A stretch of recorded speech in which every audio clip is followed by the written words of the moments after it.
Bonjour à tous, merci d'être là pour ce débat organisé par le magazine Transfuge que je représente aujourd'hui. Et je suis très heureuse d'accueillir Simon Liberati et François Bégaudeau. D'abord parce que ce sont deux auteurs qu'à Transfuge on aime beaucoup et depuis longtemps, mais aussi parce qu'il leur arrive, François un peu plus que Simon, mais d'écrire dans Transfuge. Et donc c'est particulièrement agréable de vous parler aujourd'hui. Voilà, alors François Bégaudeau, François, vous venez nous présenter Molécules. Alors c'est un roman fait divers, je dis ça comme ça et puis vous me direz pas du tout et puis c'est très bien, mais c'est un roman qui raconte un fait divers dans les années 90, nous sommes en France, une femme est assassinée, cette femme s'occupe de malades psychiatriques. Et on découvre peu à peu qui l'a assassinée, comment et pourquoi. On retrouve votre veine qu'on lit depuis une quinzaine d'années, notamment celle de Singe ou Ma vie politique, où cette veine semi-burlesque, semi-grave, puisque vous racontez ensuite le procès, et le procès devient un véritable spectacle d'humiliation pour le criminel, il faut bien le dire, mais aussi spectacle comique pour le lecteur. Voilà, je ne vous en dis pas plus. Alors, Simon Liberati, vous, c'est Californian Girls. Vous partez d'un fait divers beaucoup plus connu, qui est peut-être le fait divers le plus connu des États-Unis. C'est les meurtres commis par Charles Manson, et particulièrement par ces girls du titre, ces trois jeunes femmes, Sadie, Linda et Cathy, qui donc ont assassiné Sharon Tate et quelques autres de ses amis dans cette villa à Los Angeles. On se souvient des images, on se souvient du mythe. Et vous l'abordez avec précision, avec une certaine férocité qui colle bien d'ailleurs au fait divers lui-même, et puis avec un certain recul qui à mon avis pas totalement étranger à celui de François Bégaudeau, qui vient non pas peut-être pas d'un comique, mais en tout cas d'un intérêt pour l'horreur du crime, etc. Et on retrouve aussi votre fascination pour les femmes monstrueuses, pour les femmes tout court d'ailleurs, qu'on avait beaucoup aimé dans Eva. Et d'ailleurs, je vais peut-être commencer avec vous. Comment est-ce que vous expliquez, avant toute chose, que ce meurtre soit devenu un tel mythe aux États-Unis et mondial ? C'est très difficile d'expliquer a posteriori qu'est-ce qui fait tout à coup que quelqu'un ou quelque chose rentre dans la mythologie au point où est rentré ce crime qui a été tout de suite très très très haut dans la... Alors je pense qu'évidemment ce qui a contribué pour beaucoup à la notoriété de ce crime dans un premier temps, c'est la personnalité de Sharon Tate, qui n'était pas très connue du grand public, mais dont on a découvert le visage extrêmement beau, et puis le fait qu'elle soit enceinte de 8 mois et demi, et qu'elle soit la fille de ce jeune cinéaste polonais qui avait une réputation absolument... la femme, pardon, de ce jeune cinéaste polonais qui avait une réputation absolument... comment dire, noir, parce qu'il avait fait 2-3 films qui étaient quand même très sombres, que ce soit Répulsion, que ce soit Cul-de-sac, et surtout Rosemary's Baby, et même Le bal des vampires, Roman Polanski. Donc ça, je pense que ça a créé déjà dans un premier temps, parce que dans un premier temps, on n'avait pas les coupables, on avait juste les victimes. Et donc, évidemment, avec toutes les supputations qu'il y a pu y avoir au moment de la découverte des cadavres, de cette espèce d'orgie macabre qu'on a découvert à Beverly Hills. Donc ça a contribué immédiatement à faire d'un crime un fait divers de premier plan. Et puis après, évidemment, il y a eu, dans un deuxième temps, la personnalité des meurtriers, plus exactement des meurtrières, puisque c'est quasiment majorité de femmes, trois filles et un garçon à chaque fois.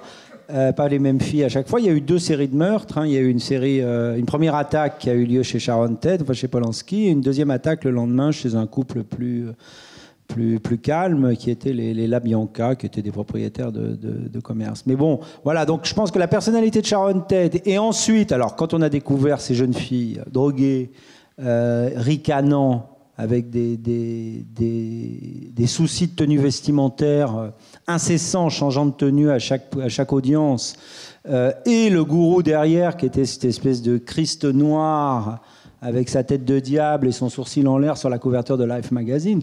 C'est tout de suite monté à un niveau de mythe très rapidement. Enfin, je m'exprime mal, mais c'est ça. Et puis, ça a correspondu, c'est ce qu'on dit aujourd'hui, à la fin de l'époque hippie, à cette espèce de passage des années 60 innocentes, soi-disant, aux années 70. Ça, voilà, ça c'est une vision a posteriori, c'est une vision de sociologue ou d'intellectuel d'aujourd'hui, ou en tout cas de la fin des années 70.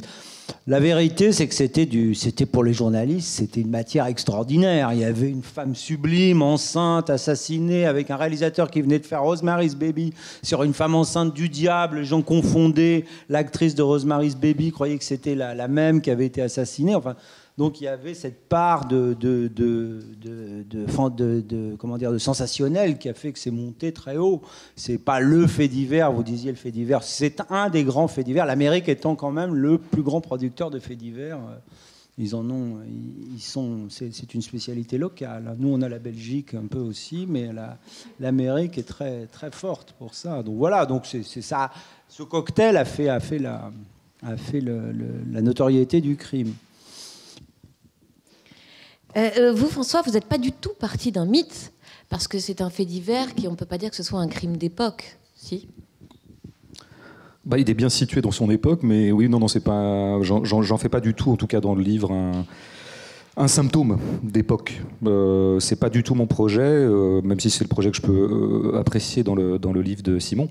Là, c'était pas le cas. D'ailleurs, le vrai fait divers dont je suis parti, je crois, avait lieu dans les années 80, et moi, je l'ai situé dans les années 95.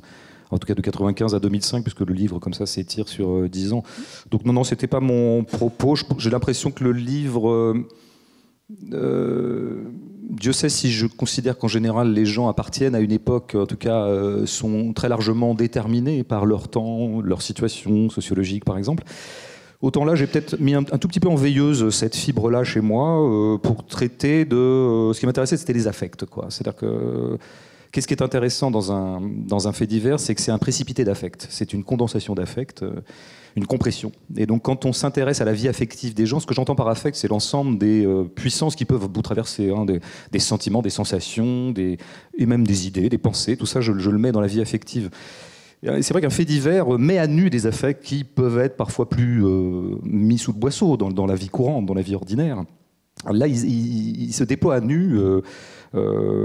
par exemple, la composante sexuelle de toute situation. Bon, on peut décréter, on peut penser, on peut imaginer que oui, il y aurait de toute façon une motivation érotique dans à peu près tous nos actes, quoi. Ça, on peut le dire. On peut éprouver cette thèse comme on veut. Bon. Alors, ce qui est clair dans le fait divers, c'est que c'est là, dans un certain nombre de faits divers, et notamment, j'ai envie de dire, dans ce qui me paraît toujours le fait divers paradigmatique, c'est-à-dire un homme tue une femme, ce qui est bien un peu le schéma majoritaire, quoi, dans le fait divers. C'est bête à dire, mais c'est comme ça. C'est pas le cas chez Simon, mais en l'occurrence, moi, c'était le cas.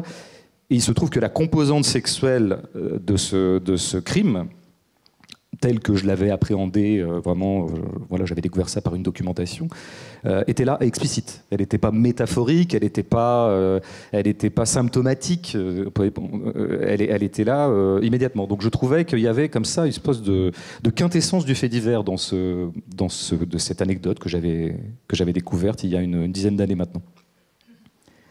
Ce côté sexuel, il est très fort chez vous deux, parce que Sadie parle très vite d'orgasme quand elle revient de la maison de... Elle ment. C'est-à-dire qu'en fait... non, mais c'est vrai. Toute la théorie, tout ce qu'a déclaré, en fait, parce que pour résumer l'affaire, pourquoi ils se sont fait arrêter, les Manson ? Ils se sont pas fait arrêter à cause de la police, qui a négligé des pistes évidentes. Alors aujourd'hui, on a toujours tendance à critiquer. Moi, je pense qu'il y avait quand même une collusion entre Manson et certains éléments de la police. Mais bon, ça, c'est ma thèse. Je l'étaye sur un nom, mais voilà. Donc, ils se sont pas fait arrêter par la police. Ils se sont fait arrêter parce que Sadie, donc, qui était son vrai nom, Susan Atkins, qui était une des filles qui avait poignardé Sharon Tate, ou en tout cas qui avait participé à son exécution, s'est vanté en prison devant comme ça arrive souvent, hein, c'est souvent comme ça que les gens se font attraper, devant des filles qui étaient en prison avec elle, d'être à l'origine de ce fait divers tellement fameux ça faisait 3 mois que la police cherchait à le résoudre. Donc elle s'est vantée. Et elle a raconté à ses filles des histoires à faire froid dans le dos, c'est-à-dire comme quoi elle avait bu le sang de cette femme tellement belle, comme quoi elle avait eu un orgasme en la poignardant. Il se trouve qu'elle ne l'a pas poignardée. Bon, ça c'est malheureusement toujours, heureusement ou malheureusement, je ne sais pas, mais enfin toujours un peu le cas, c'est-à-dire que les gens se vantent beaucoup. Et donc elle a raconté des choses qui... La réalité, c'est que c'était très difficile. Moi, ce que j'ai voulu faire, le sujet de mon livre, c'est montrer à quel point c'est une boucherie et c'est très difficile d'arriver à tuer un organisme vivant et à fortiori un être humain. C'est-à-dire que c'est difficile, c'est long, ça dure 20 minutes, hein, pas la mort de Sharon Tate, mais l'assassinat, ce qui n'est pas très très long en manière générale, enfin ce qui est quand même très long quand on doit vivre ça, et c'est très difficile, c'est-à-dire qu'elles ne savent pas tuer, ces filles, elles ont été donc dressées à faire des petits cambriolages, à rentrer chez les gens la nuit, à faire des conneries comme ça, mais elles n'ont jamais tué, elles n'ont jamais commis de crime de sang, elles ont des canifs qui sont des bucks, qui sont des couteaux qui ont une lame à peu près comme ça. En face d'eux, elles ont 5 personnes, enfin 4 en tout cas là, dans la deuxième partie du meurtre, en pleine forme, jeunes, dont 2 garçons qui sont un qui est ceinture noire, l'autre qui est costaud, qui est un sportif. C'est impossible. On se demande comment elles y arrivent. Elles y arrivent. Alors elles y arrivent. Bon, elles étaient 3 filles et un garçon. C'est le garçon qui est un sportif, un Texan, sans doute avec une personnalité à ce moment-là avec des bouffées schizoïdes, hein, parce que visiblement lui, il a la personnalité de quelqu'un qui peut vraiment commettre des meurtres. On sent à ses témoignages, même à la manière dont il racontera après les meurtres. Mais elles sont défoncées, elles n'ont pas bouffé, elles dorment mal, elles sont complètement... C'est des fantômes. Hein, et elles arrivent à tuer. Et moi, ce que je voulais montrer, c'était le sujet du livre, hein, c'est cette difficulté, cette souffrance réciproque de ces gens qui s'attrapent, qui se mélangent, dont le sang se mélange. Il y a un moment, le couteau tombe, on ne sait plus qui va tuer qui, ils ne savent même plus eux-mêmes. Et puis finalement, le mal l'emporte, les victimes qui devaient mourir meurent. Mais alors le côté sexuel, oui, il est dans l'échange, dans le corps à corps. Vous savez, comme sur les peintures de Francis Bacon, quand on voit ces corps mélangés sur des toiles où on ne sait pas s'ils sont en train de faire l'amour ou s'ils sont en train de se tuer ou si c'est de la viande de boucherie. Il y a de ça dans le sujet du livre. Voilà. Donc moi, ce qui est le véritable sujet de mon livre, c'est l'agression physique et la perte de la notion de soi et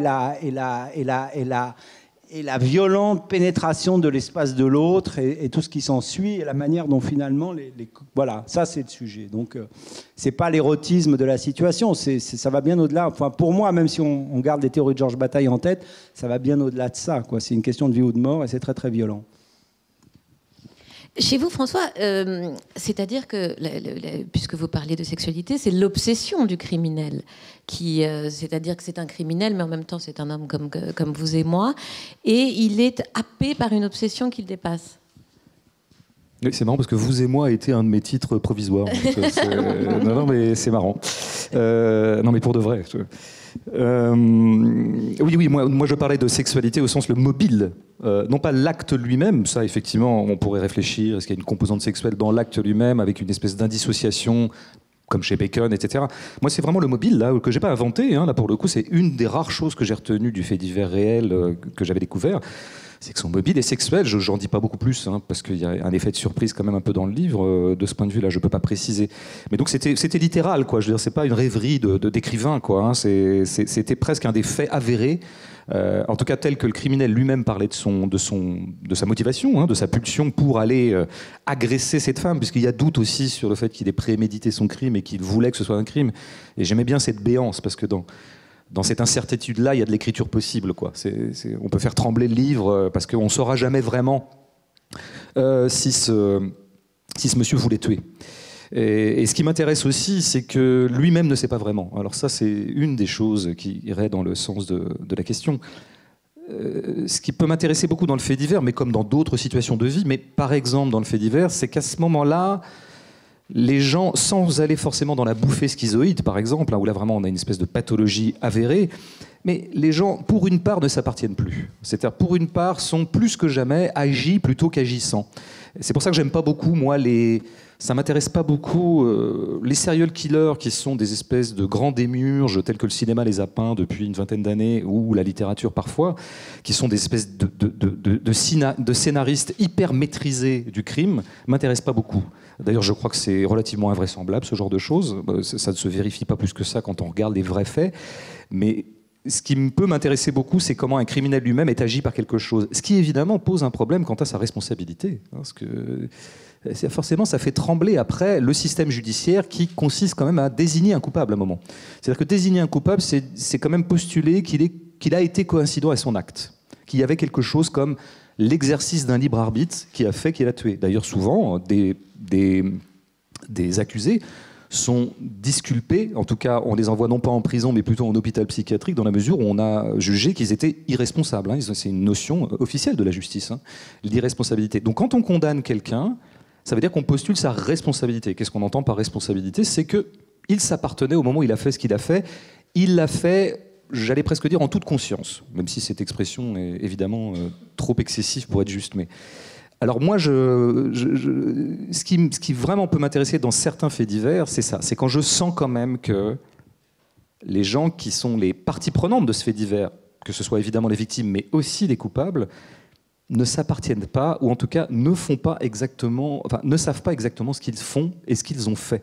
Pour ça, d'ailleurs, on s'étonne toujours de voir qu'il y a beaucoup de flics qui témoignent qu'en garde à vue, au moment où l'accusé, celui qui vient d'être mis en garde à vue parce qu'il est suspecté, déballe tout, c'est presque, dans 90% des cas, le flic note qu'il le fait avec une froideur dingue, alors qu'il est en train de raconter qu'il a par exemple massacré 4 personnes.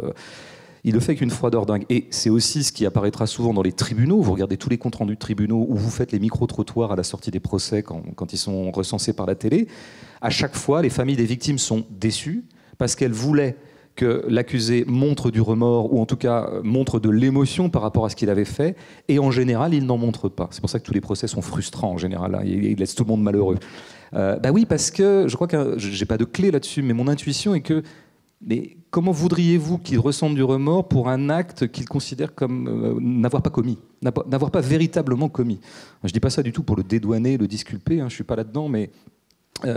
donc ça, c'est intéressant. Et c'est aussi ça qui produit quelque chose comme du comique, en dernière instance. Parce que moi, les 50 pages que Simon consacre à ce massacre superlatif, je trouve qu'à un moment, et je le dis sans aucun cynisme, parce que je trouve que le livre n'est pas cynique. Il fait une part à la boucherie, il montre l'horreur que c'est, il n'y a aucune complaisance, comme on pourrait dire.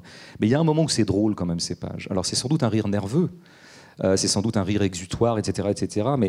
Et je crois qu'il y a l'élément comique qu'il peut y avoir dans un certain nombre de faits divers vient précisément du fait qu'on a affaire à des gens qui sont complètement pas ajustés à ce qu'ils sont en train de faire. Ce qui est un petit peu la clé du burlesque. Je veux dire, le burlesque, dans le cinéma américain, je veux dire, vous avez Buster Keaton qui conduit une locomotive. S'il la conduit bien, s'il maîtrise la locomotive, il n'y a pas de burlesque. C'est à partir du moment où la locomotive lui échappe que se met en place tout un système burlesque qui va nous faire 1h20. Je parle du film qui s'appelle Le Mécano de la Générale, pour ceux qui ne connaîtraient pas. Et donc voilà, moi, j'ai pas voulu faire un livre comique. Enfin, en tout cas, j'ai pas voulu qu'il y ait absolument une composante comique dans mon livre, même si c'est une cible que je peux avoir. Elle est venue toute seule, parce que précisément, on a affaire à des gens qui en permanence sont en retard par rapport à ce qu'ils font, y compris d'ailleurs les juges. Y compris les juges. Les juges sont obligés de décréter comme coupable quelqu'un dont on n'est pas absolument sûr qu'il ait voulu ce qu'il a voulu, quoi. Enfin, et c'est pour ça que la scène du procès, j'avais pas prémédité, enfin c'est assez long d'ailleurs, ces 4 chapitres, j'avais pas prémédité qu'elle soit à ce point-là, à la limite de la farce ou dans une espèce de burlesque rentrée. C'est venu un peu tout seul. Parce que si vous essayez de composer véritablement la scène judiciaire, vous voyez bien que tout le monde court toujours après la vérité, est toujours désaxé par rapport à la raison, que chacun est obligé de jouer un rôle qui est absolument injouable, en fait. Et ça peut m'intéresser, cette espèce de perte de maîtrise générale des gens, quoi. Cette longue scène dont parle François, qui est assez saisissante, en effet, quand on le lit, ces 50 pages qui sont le meurtre. 70. Alors, dans quel état, justement, étiez-vous lorsque vous l'avez écrite ? Bah, écoutez, c'est la première partie. Quand j'ai écrit ce livre, au départ, ça faisait d'abord 130 pages, et cette scène. Et je pensais m'arrêter là, en fait. Je pensais juste faire ça. Et puis donc j'ai écrit cette première phase d'écriture. C'était pas facile à faire parce que c'était à la fois technique et puis c'était relativement. Je me demandais vraiment pourquoi j'écrivais ça et qu'est-ce qu'on penserait. Je pense pas en termes de public quand j'écris, mais en termes même de lecteur. Je me demandais qu'est-ce qu'on allait penser de moi si, à force d'écrire ce truc. Et puis j'étais... oui, c'est même par rapport à ma femme. Enfin, c'était compliqué parce que j'avais beaucoup de documentation. J'avais beaucoup, ça avait précédé ça. J'avais beaucoup lu de manière vraiment compulsive et obsessionnelle, pas compulsive, obsessionnelle. Et donc, je m'étais obsédé sur cette histoire, un peu comme les policiers d'Elroy dans le Dahlia Noir qui savent par cœur les dossiers, qui regardent les photos du Dahlia. Moi, je regardais les photos, j'avais les photos couleurs de tous les cadavres. Donc, je travaillais beaucoup, parce qu'au moment du procès, on a tiré des photos couleurs de toutes les scènes de meurtre, ce qui est rare, normalement c'est en noir et blanc, mais là, c'est parce que le procureur voulait vraiment avoir la chambre à gaz pour ses clients, et donc il a vraiment balancé donc les photos sont particulièrement atroces. Et donc je travaillais sur ça. J'ai commencé, j'ai fait dans l'ordre. Hein. J'ai travaillé d'abord le premier meurtre, qui est un jeune homme qui est dans une voiture, et puis après ça devient de pire en pire. Les corps à corps commencent, et évidemment ça se termine sur le pire parce qu'ils ont gardé le meurtre de Sharon Tate pour la fin. Pour des raisons qui sont difficiles à déterminer, sans doute parce que c'était la moins résistante, c'est celle qui a opposé le moins de résistance au carnage. Elle a pensé, je pense, jusqu'au bout que son état de grossesse de 8 mois et demi allait quand même, malgré tout, c'était des femmes qui l'agressaient, allaient à un moment ou à un autre intervenir pour elle et qu'on allait peut-être lui laisser la vie. Et je pense ça a été jusqu'au bout. De toute façon, l'espoir naît dans l'être humain, toujours dans les pires moments. Donc je pense que jusqu'au bout, elle a dû penser qu'ils n'allaient pas la tuer. Et donc, ils l'ont gardée pour la fin. Donc, si vous voulez, j'ai terminé par le pire. Voilà. Après, moi, je savais, quand j'ai écrit un premier livre où il y avait des descriptions de morts dans Jane Mansfield, j'avais fait une description. Je savais que je savais faire ça. Donc, je savais que j'allais y arriver. Après, c'était pas facile. Surtout que j'ai essayé de me mettre dans la peau de faire tourner l'espèce de narration de chacun, c'est-à-dire qu'on passe de celui qui tue à celui qui est victime en permanence dans toutes ces scènes, jusqu'à ce qu'évidemment la victime meure, et donc ça tourne comme ça. Donc j'étais obligé Et il est vrai que je me suis beaucoup identifié aux criminels, c'est-à-dire que j'ai une certaine empathie par rapport à ces jeunes femmes, surtout à celles qui étaient les moins destinées à ça, et qui ont été finalement elles aussi pas des victimes, parce que ça serait un peu exagéré de dire ça, mais enfin quand même, qui ont été quand même fortement manipulées pour en arriver là, hein. Et donc qui se sont retrouvées à commettre des crimes pour lesquels elles n'étaient pas du tout faites. Et on n'est jamais fait pour commettre des choses pareilles. Mais enfin, là, c'était particulièrement évident. Donc j'ai décidé que je vais pas parler de morceaux de bravoure, mais c'est un travail que j'ai accompli. D'ailleurs, je sais que le soir, je disais, tiens, c'était horrible, je commençais à parler comme si j'avais tué moi-même les gens. J'ai fait Wojtek Frykowski, maintenant je vais faire Abigail Folger, il me reste encore Sharon Tate à faire. Je parlais comme ça, Eva. Et voilà, et donc, évidemment, forcément, au bout d'un moment, vous commencez à penser que vous êtes un peu... Mais une fois que j'ai fini ce passage, oui, j'étais assez soulagé. Mais après, je me suis vraiment demandé qu'est-ce que j'allais faire de ce bouquin, parce que c'était quand même assez répugnant tout ça. Alors il y a des éléments comiques, François a raison de le dire, parce qu'il y a des moments où par exemple les couteaux glissent parce qu'elle a les mains poisseuses, donc le couteau tombe par terre, elles n'arrêtent pas de se blesser elles-mêmes. Tout ça a été dans un amateurisme absolument effrayant. Donc c'est vrai que du coup alors je vais dire une chose que j'ai jamais dite, mais comme là il n'y a pas a priori on n'est pas, c'est que j'ai quand même pensé à Polanski quand j'ai écrit le livre, et de la manière la plus peut-être la truc, c'est que la manière dont je raconte le livre, il y a quelque chose je pense, d'assez cinématographique, et de la manière dont les choses se placent, et notamment les objets qui reviennent récurrents. Il y a des bougies parfumées que j'avais remarqué sur la photo de police du corps de Sharon Tate, qui sont placés derrière elle. Ces bougies parfumées, j'ai reconstitué l'endroit où elles étaient. Donc je les fais intervenir, ils se prennent les pieds dedans, etc. Tout ça, c'est des choses qu'il peut y avoir dans La jeune fille à la mort ou des choses comme ça. Donc ça paraît d'assez mauvais goût ce que je dis, mais j'ai travaillé dans ce sens-là, quoi. J'ai travaillé dans le sens de chercher à voir comment un regard scopique de cinéma pourrait intervenir sur cette narration. Donc il y a eu ça dans la narration. Et donc si vous voulez, quand on écrit, on s'accroche aussi à des choses formelles, et ça m'a aidé formellement à poncer à pas me perdre dans la tête de l'un ou de l'autre, et à garder cette espèce de regard extérieur dont vous parliez tout à l'heure, qui fait que finalement on est quand même à une certaine distance de l'action, même si on se met de temps en temps dans la place de la victime ou de l'agresseur. Voilà. François, cette question de la victime, vous parlez beaucoup des victimes et puis des survivants. Ces points de vue de victimes, comment est-ce que vous les avez élaborés, pensés ? Un peu comme tous les autres, c'est-à-dire j'ai essayé de faire... le roman ne cesse de passer d'un personnage à l'autre, il adopte des points de vue, plus ou moins. Hein, je veux dire, il y a des chapitres qui sont plutôt embarqués avec tel, d'autres chapitres plutôt embarqués avec tel. Et les deux qu'on suit le plus, c'est le coupable, qu'on suivra jusqu'à très au-delà de sa condamnation, et puis la fille de la victime, puisqu'effectivement la victime, à un moment, elle sort du jeu, assez tôt, par définition. Donc j'avais un peu j'essaie de tenir un peu les deux, quoi. Non pas forcément dans un égalitarisme dingue et statistique, à savoir il faut traiter, bon.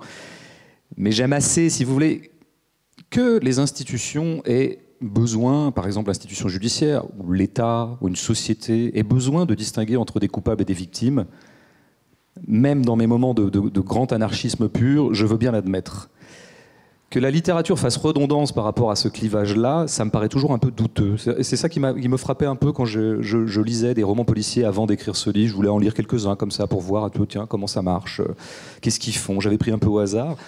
Et je les trouvais quand même un tout petit peu trop au diapason de ce que j'appelle le scénario policier, quoi, qui est toujours un scénario de jugement. Hein, c'est-à-dire, c'est un scénario de verdict pur. Quelqu'un a tué, ben on le met sous les verrous et le livre est fini. Ça y est. Tout est en sécurité jusqu'au prochain. Bon, moi j'avais quand même envie de faire droit à une sensibilité qui ne soit pas complètement ajustée à la sensibilité policière, quoi, avec le respect que je peux avoir pour elle. Bon, c'est pas... Et donc oui, ben, je crois qu'il y a quand même un moment, c'est bête à dire, hein, mais il faut avoir, je veux dire, l'audace de le dire. Surtout dans des temps sécuritaires, je crois quand même toujours qu'un meurtrier est toujours au même titre une victime que sa victime, quoi. Ça, c'est sûr que Manuel Valls n'aimerait pas m'entendre dire ça. Mais en tout cas, d'un point de vue moléculaire, celui que j'ai essayé de décliner, c'est-à-dire du point de vue des affects, mais ce que j'entends par affect, c'est aussi les micro-mouvements qui nous traversent et qui nous animent en permanence, qui sont en train de me traverser au moment où je vous parle, qui vous traversent au moment où vous m'écoutez, ou vous m'écoutez pas, ce qui est un affect aussi, un affect comme ça d'indifférence. Et ben, de ce point de vue-là, le monde moléculaire, ce que j'appelle le monde moléculaire, il est très égalitaire. En tout cas, il n'est pas moral. Il ne redouble pas les clivages moraux, dont encore une fois, que je veux bien considérer, quoi. Je ne suis pas si chien fou que ça. En tout cas, moi, je n'ai pas écrit comme ça. Donc je crois que oui, à un moment, en tout cas, ce qui est sûr, c'est qu'à partir du moment où mon criminel a tué, ce type a été criminel 5 secondes dans sa vie. Les 30 ans qui avaient précédé, il n'avait jamais été traversé par un affect de cet ordre-là. Et puis les 30 ans qui vont suivre, on peut supposer que plus jamais non plus. Après qu'il a tué, après qu'il a accusé, procès, prison, il est la victime de son crime. Je veux dire factuellement, pas moralement. Factuellement, il se trimballe son crime, surtout que c'est un type qui a plutôt un sens moral et qui n'est pas très très content de ce qu'il a fait, qui n'est pas très fier, qui se demande mais comment il a pu être aussi con et aussi brutal. Bon, donc c'est pas Youssouf Fofana, je veux dire, qui continue encore maintenant dans sa cellule à dire qu'il faut tuer tous les juifs. Donc, a fortiori le mien, qui est un pauvre type un peu, quoi, qui est un brave type, un pauvre type, un type moyen, il le porte comme un boulet, son truc, quoi. Ça a complètement bouleversé sa vie. Lui-même se demande, il sait pas quoi faire. Enfin, c'est un type qui n'a pas le mode d'emploi de la situation dans laquelle son acte à la con l'a mis. Et par exemple, la prison, il connaît pas. C'est pas ce que c'est. Il fait partie de ces gens qui, quand ils voient des taulards à la télé ou qui disent des trucs sur le système carcéral, le milieu carcéral, ont complètement intégré l'idée que ça ne sera jamais pour eux. Et c'est ça, moi, qui m'intéressait dans ce fait divers aussi. C'est pas le type qui, hélas, vient souvent en prison et à qui ça devient presque familier. Ce qui ne veut pas dire que ce soit plus supportable, mais en tout cas plus familier, quoi. Donc voilà, effectivement, la deuxième partie du livre, je dirais les 100 dernières pages, en gros, essaie de faire avancer de front ce qui arrive à la fille de la victime, parce qu'elle aussi, elle est victime à vie. Évidemment, elle aussi, elle se trimballe cette saloperie. Elle a découvert sa mère égorgée à l'âge de 15 ans. Bon, j'ai essayé de les traiter, en tout cas narrativement, de la même façon, avec la même empathie, avec la même humanité, avec la même attention. Alors après, comment se mettre à la place d'eux ? Ça, évidemment, c'est toujours la grande chimère de la littérature, la grande gageure, quoi. Bon, je me suis pas mis à la place d'eux, mais je me suis un peu demandé, oui, qu'est-ce que ça fait de débarquer en prison quand on n'y est jamais débarqué ? Qu'est-ce que ça fait de trouver sa mère dans un tel état, dans cet état-là ? Qu'est-ce que ça fait de se retrouver à l'enterrement de sa propre mère, en se disant qu'elle a été égorgée, ce qui est une espèce de mort au carré, je dirais, presque. Et puis comment on se trimballe ça ? Qu'est-ce que ça fait, par exemple ? Il y a tout un chapitre que je consacre à un truc qui pourrait paraître chichiteux, mais qui, moi, me passionne, parce que c'est du quotidien, quoi. C'est le croisement entre le quotidien et l'exceptionnel. Léna, évidemment, après elle s'appelle Léna, la fille de la victime, évidemment, elle n'est pas retournée tout de suite à l'école. Elle a pris 2 semaines. Et puis on la voit la veille où elle va reprendre, se dire qu'elle va détester revenir à l'école. Non pas parce qu'elle est très malheureuse et elle ne supportera pas les cours, mais parce qu'elle ne va pas supporter la tête des gens autour d'elle. Non pas que ces gens-là soient des gens méchants, mais au contraire, c'est leur commisération qui va lui être insupportable. Et elle ne veut pas y aller. Je me suis dit que ça, c'est quelque chose qui pourrait traverser quelqu'un sur qui est tombé une espèce de fait divers maximal comme ça. Il faut scoltiner le drame, il faut scoltiner sa peine, il faut scoltiner cette espèce de vertige horrible. Il faut aussi scoltiner le fait que plus personne se comporte normalement avec vous. Ça, concrètement, quoi. Et en plus, pour le meilleur, ça m'intéresse toujours beaucoup quand on crée des situations où tout le monde n'a que bonne intention, et pourtant ça produit de la tristesse. Alors ça, c'est intéressant, quoi. Bon, c'est un peu comme ça que j'ai écrit au cas par cas, apprenant les choses. Je m'intéresse un peu au mari aussi, le veuf, quoi. Comment est-ce qu'il prend les choses ? Alors il le prend pas comme Léna, il le prend différemment, peut-être sur un axiome plus dépressif. C'était une hypothèse, elle a à prendre ou à laisser, parce que là, pour le coup, c'est vraiment complètement fictionnel, hein. Ça, c'est des éléments que je n'avais pas dans la documentation que j'avais. À écouter François, je pensais beaucoup à Linda, telle que vous l'avez dépeint. Linda, c'est un personnage étrange parce qu'elle éprouve quelque chose qui est de l'ordre du remords, mais on n'est pas dans Crime et Châtiment, hein. Elle n'est pas là en train de réfléchir à ce qu'elle a fait. Elle est en partie détruite par le crime qu'elle a commis. Linda Casabian, qui est donc le personnage dont vous parlez, qui est la principale témoin à charge, qui a fait condamner, en fait, c'est sur son témoignage que l'accusation a construit le procès. Donc c'est elle qui est à l'origine de la condamnation à mort, parce qu'ils ont été condamnés à la chambre à gaz dans un premier temps, et puis ensuite la peine a été annulée, enfin pendant un certain temps en Californie. Elle est celle qui raconte. C'est celle qui raconte. C'est une de celles qui racontent, qu'ils ont tous raconté. Quelle est exactement la personnalité de Casabian ? On ne sait pas. Parce que Casabian était un personnage qui avait un physique, qui avait pour elle d'avoir un physique plutôt doux, d'avoir un joli visage. Plusieurs étaient assez jolis. Et d'avoir l'air d'une certaine une aura de naïveté, on va dire. Casabian, elle n'a pas tué. Elle était sur les lieux du crime.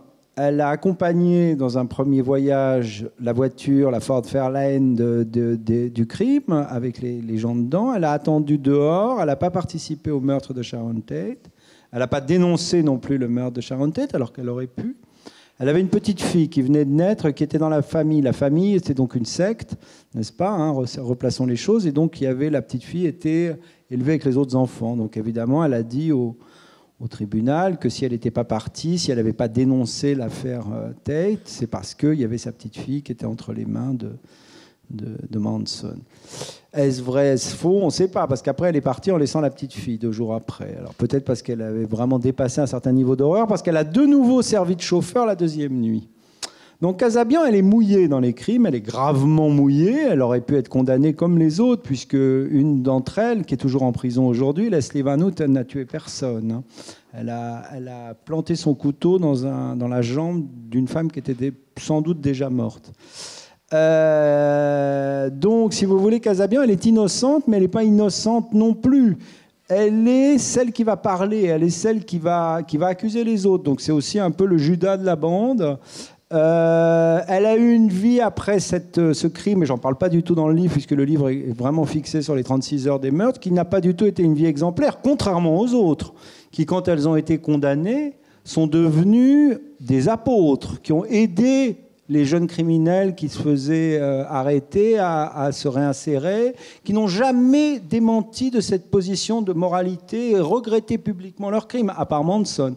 Les 3 criminels ont regretté publiquement leurs crimes. Ils se sont mis dans une sorte, on appelle ça une secte, mais enfin c'est une église protestante qui s'appelle le Born Again Christian, je crois. Et depuis, et encore aujourd'hui, ils font un travail d'aide, d'enseignement, voilà. Casabian, elle n'a pas été condamnée, elle a été libérée, comme c'est le cas aux États-Unis quand on témoigne contre ses amis. Hein. Qu'est-ce qu'elle est devenue ? Elle est devenue une délinquante multirécidiviste qui a erré de communauté en communauté, qui est retournée dans sa région qui est le New Hampshire, donc au nord des États-Unis, du côté de la frontière canadienne. La jeune fille, le bébé pour lequel elle avait voulu ne pas quitter Manson pour la protéger, est devenu un personnage assez dangereux puisque la police du New Hampshire l'appelle Lady Dangerous. Elle a été mêlée à un nombre considérable de trafics, de méthamphétamine et de bagarres diverses. Donc les délinquants sont du côté de l'innocence.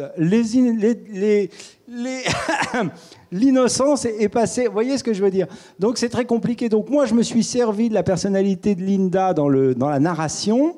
J'ai collé, j'ai pas cherché je suis resté fidèle à la doxa concernant l'affaire. J'ai pas été chercher, j'ai juste créé ce doute sur la police parce que je crois qu'il est très fondé ce doute, parce que j'ai en effet trouvé des raisons vraiment réelles de penser que la police était un petit peu en tout cas au début de l'affaire Manson, pas tout à fait innocente de tout ça.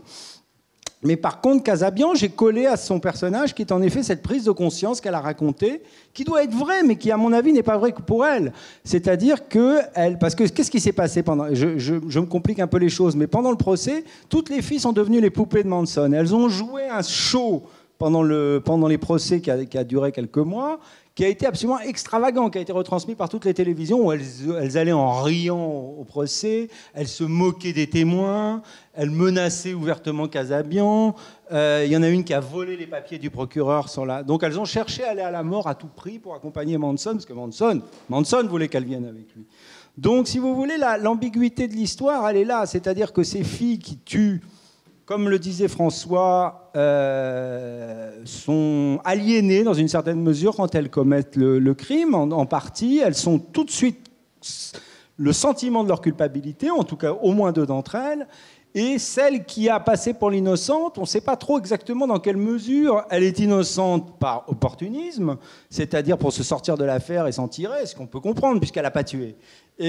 Ou parce qu'elle était véritablement... Donc, mon personnage dans le livre, je pense que c'est ce que vous vouliez dire, oscille entre une innocence de propos et en même temps une attitude qui n'est pas toujours aussi claire qu'elle le paraît.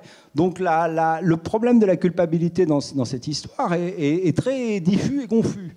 Et c'est pour ça que c'est un exemple particulièrement intéressant aussi par rapport aux affaires criminelles. Moi, je considère qu'aujourd'hui, je le dis franchement, je pense que le fait que Leslie Van Houten, par exemple, qui n'a pas tué, qui a juste planté son couteau, soit toujours en prison après 50 ans, c'est quelque chose d'absolument intolérable. Je trouve que cette femme aurait dû être libérée depuis longtemps. Alors, ils sont devenus le symbole de cette affaire. Ils sont, à cause de Manson, en grande partie, qui lui n'a jamais regretté, qui fait partie de ces criminels qui, eux, d'abord, il n'a jamais avoué les meurtres. Il considère que c'est elles qui ont commis le crime sans son ordre, qu'on a construit tout ça contre lui et que lui n'y est pour rien. Donc, il a toujours nié. Mais elles sont... Donc, voilà. Donc, le personnage de Linda, qui est en effet celle qui exprime un petit peu de remords pendant l'action, n'est peut-être pas forcément le plus innocent, mais en tout cas, il exprime ça. Mais à vous écouter, on peut se demander si vous n'avez pas été atteint de cette maladie d'écrivains qui écrivent sur les crimes et les faits divers depuis mettons, Victor Hugo, qui est cette empathie avec le criminel, parce que le criminel vous a fourni un très beau personnage, et donc au bout d'un moment, vous êtes très empathique avec lui. Je vous arrête tout de suite. Moi, j'ai toujours eu beaucoup d'empathie pour les criminels. Ah bon, alors c'est une vieille histoire. Donc, si vous voulez, dès le début de l'affaire Manson, en effet, j'étais compatissant pour Sharon Tate et pour les victimes. Mais la personne à laquelle je me suis identifié et qui pouvait faire l'objet même de cauchemars, c'était les filles. Parce que c'était terrible. Ces filles de 17 ans, 18 ans, 19 ans qui se sont retrouvées dans cette affaire alors que... Oui, non, bah là, pardon. C'était juste pour vous dire... Non, mais François, c'est pareil. Hein, ce serait quelque chose. Ne vient pas de l'écriture. Non, mais moi j'ai beaucoup plus une sympathie pour le crime, parce que j'ai moi-même tué des gens. Ah ben voilà. Quand j'avais 19 ans, j'ai tué 3 personnes, un enseignant, une fille et mon père. Donc c'est vrai que ça m'a aidé beaucoup. Je veux dire, là, en l'occurrence, j'essayais de me mettre à la place du criminel. Il suffisait que je me souvienne de ce que j'avais ressenti. C'est-à-dire beaucoup de joie, un grand soulagement. Et... Non, je crois que je pourrais être un peu... peut-être pédant même, enfin en tout cas peut-être un peu trop théoricien pour que ce soit complètement honnête. J'ai quand même l'impression que l'espace du roman, en tout cas tel que moi j'essaie de le pratiquer, ou tel que moi je me suis vu le pratiquer depuis que j'en fais, est un espace d'empathie.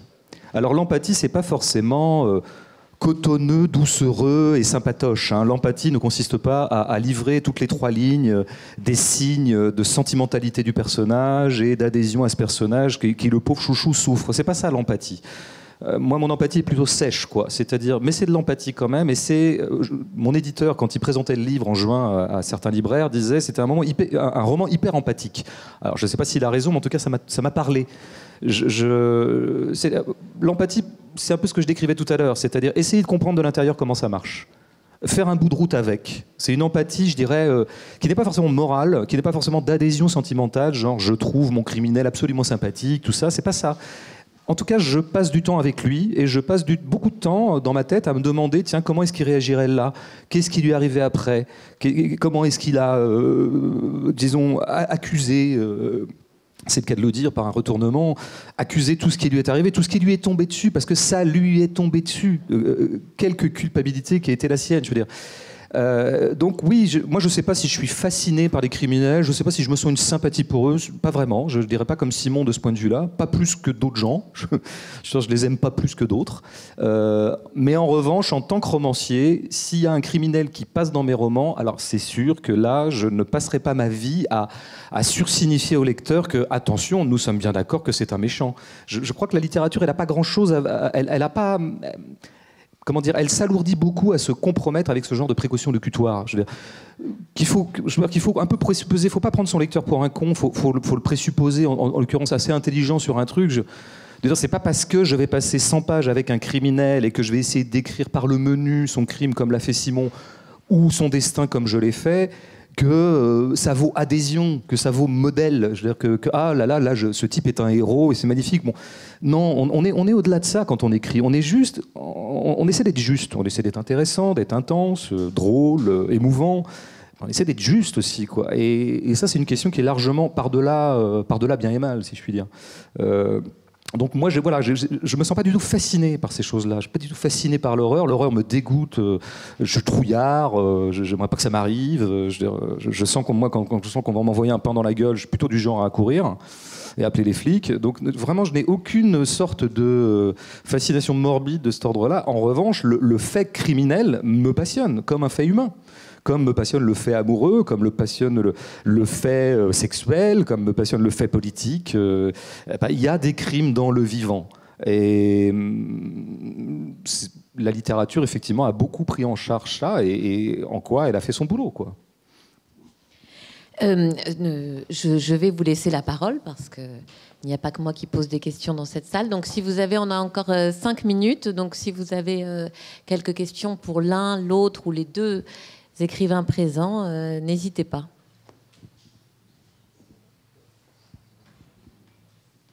Non, sinon, moi, je continue.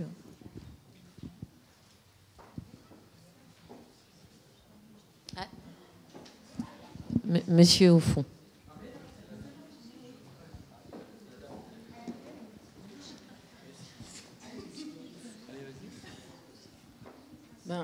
Bonjour. Bonjour.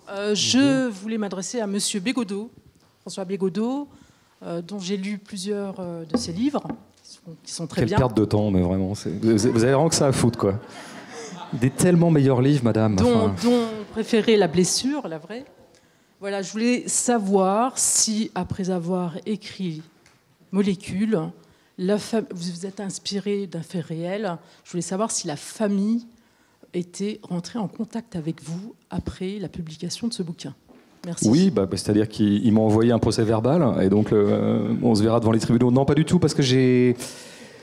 Non seulement ce fait divers est très peu connu dans la chronique, je dirais, de ces 30 dernières années, c'est pas du tout un des tubes de faits divers. Il y a des tubes, le petit Grégory, tube, Dutroux, tube, Fourniret, tube, Guy Georges, tube, il y a des tubes. Ça, c'en est pas un du tout. Et c'est ça aussi qui m'intéressait, ce que j'appellerais un fait divers mineur, qui pouvait autoriser un traitement mineur. Et donc, comme je me suis très peu documenté sur ce fait divers, en fait, j'en ai gardé, je me suis contenté des souvenirs que j'en avais 10 ans plus tard. C'est-à-dire que j'en ai eu vent en 2005, ça se passait en 85, et j'ai commencé à l'écrire en 2014. Et je me suis servi de ce dont je me souvenais, c'est-à-dire à peu près rien, si ce n'est la trame essentielle, quoi. Et donc, du coup, comme j'ai tout inventé par la suite, à savoir le métier des personnages, leur situation géographique, leurs affects, ce qu'ils sont devenus. Je me souvenais même pas de combien avait pris le criminel, par exemple. Je sais qu'il a été jugé, je sais même pas s'il est encore en tôle à l'heure où je vous parle, je sais pas du tout. J'ai pas voulu savoir, parce qu'à un moment, je trouvais que ma construction romanesque m'importait plus que la vérité. Donc, du coup, sans que je l'ai vraiment voulu, de toute façon, il y a énormément d'épaisseur entre les vrais faits et mon livre.